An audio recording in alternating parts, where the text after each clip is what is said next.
How to build a level of confidence that intimidates others, a Machiavellian psychological power. Introduction.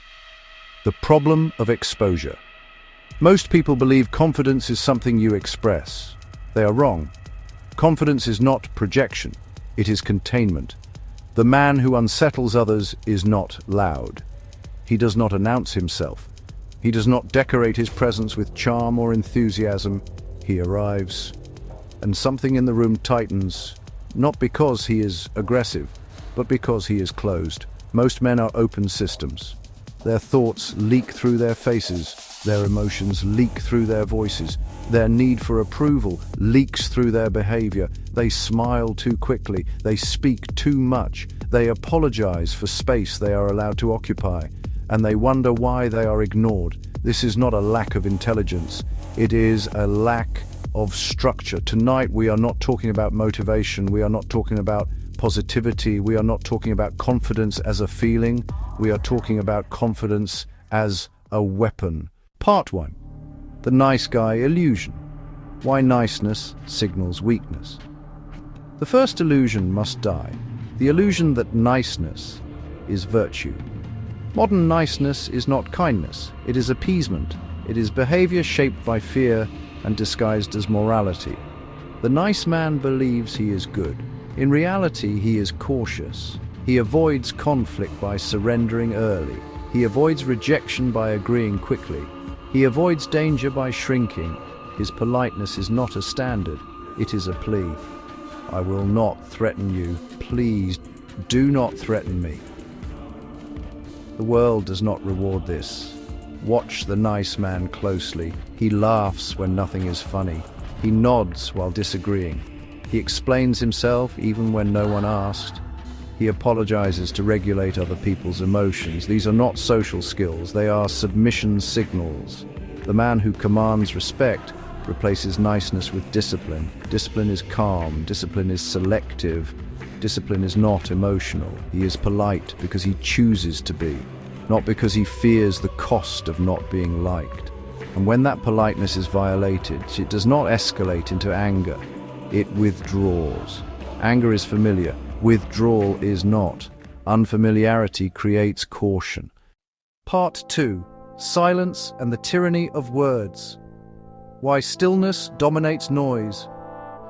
Insecure people fear silence. They treat it as a mistake. They rush to fill it. They talk to soothe themselves. Silence forces self-confrontation. That is why it is powerful. When you pause before speaking, something happens. The other person begins to think, did I say too much? Did I offend him? Is he judging me? You have said nothing. And yet, the balance has shifted. Silence is not passive, it is pressure. Speak slowly, slower than feels comfortable. Speed suggests urgency. Urgency suggests dependence. And when interrupted, do not compete. Stop speaking, let the interruption echo. Let the room register it. Then continue calmly. From the exact point you stopped, you did not reclaim authority. You demonstrated that it was never taken. Part 3. The end of validation. Emotional sovereignty. If praise excites you and criticism wounds you, you are externally governed. Your emotional state can be altered with ease. That makes you predictable. Predictable men are controllable. The unsettling individual is internally referenced. Approval does not inflate him. Disapproval does not destabilize him. This does not mean emotional numbness, it means self-definition. When challenged, he does not defend himself. Defense implies injury. Explanation implies authority. Sometimes he agrees. Sometimes he is silent.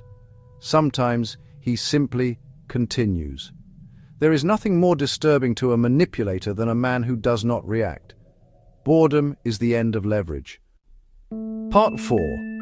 The body as a statement. Posture, gaze, and space. Your body speaks first, before words, before intention, before logic. Collapsed posture signals uncertainty. Scanning eyes signal vigilance. Restless movement signals fear. Stillness communicates the opposite. Stand grounded, sit open, move deliberately, expose the chest, occupy space. This is not dominance, it is the absence of fear. When you walk with direction, others adjust instinctively. They step aside. They lower their voice. They hesitate. You did not assert power, you became inevitable. Part 3, Scarcity and Withdrawal. Why availability destroys value, unlimited access creates contempt. If you're always available, your presence becomes background noise. Familiarity does not breed comfort, it breeds disregard. Power comes from controlled availability. Leave conversations early, end engagement while interest is alive. Respond deliberately. Do not explain your exits. Explanation collapses mystery. The man who disappears into purpose without commentary forces others to imagine the reason, and imagination is more powerful than explanation. The one most willing to walk away holds the leverage. Part 6. Competence, the foundation. Why real skill creates real confidence. None of this works without competence. Without capability, silence is empty.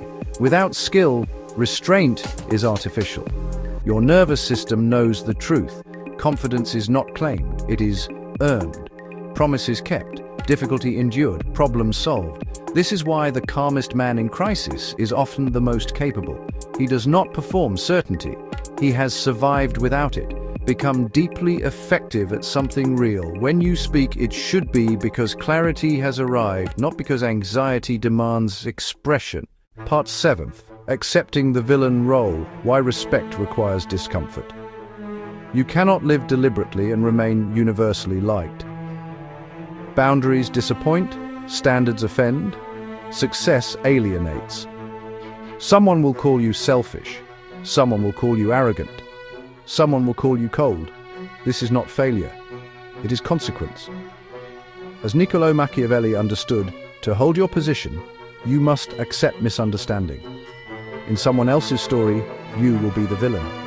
You do not correct the narrative, you continue building. Conclusion.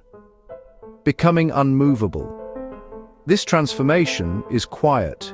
You do not announce it. You change your defaults. You pause. You observe. You withdraw. You act. At first, the air around you feels colder.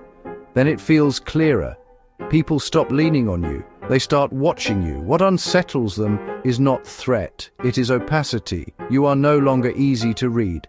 No longer easy to steer. No longer easy to use. That is the confidence that terrifies, not because it harms, but because it cannot be controlled.